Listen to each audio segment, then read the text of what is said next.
সত্যিকারে যে ভালোবাসে তার কাছে সৌন্দর্যের চেয়ে মানুষটার মূল্য বেশি। সৌন্দর্য একটা সময় ফুরিয়ে যায়, কিন্তু সুন্দর অনুভূতি ফুরায় না। ভালো থেকো প্রিয় মানুষ।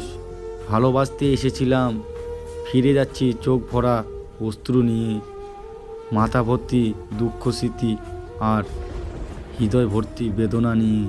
আমি মানুষটা অন্যরকম। আমি কি চাই, কেন তা চাই কাউকে বোঝাতে পারি না। কাছের মানুষদের ওপর অনেক বেশি প্রত্যাশা করে ফেলি। ধরে নেই তারা আমাকে বুঝবে, আমার সকল ইচ্ছে মূল্য দেবে, কিন্তু এসব কিছুই হয় না। পরবর্তী এগুলো ভেবে নিজেই কষ্ট পাই। একটা সময় আমাদের কথা হতো, সকাল দুপুর বিকেল পেরিয়ে রাত হতো, তবুও আমাদের কথা শেষ হতো না। অথচ কারো সাথে কারো কথাই হয় না। তুমি বায়না করেছিলে ভালোবাসতে হবে, আমি ভালোবাসলাম। সব কিছু উজাড় করে দেওয়ার পর আমি যখন বায়না করলাম থেকে যাও, ঠিক তখনই তুমি আকাশের মতো রং বদলালে, থেকে যেতে আর পারলে না।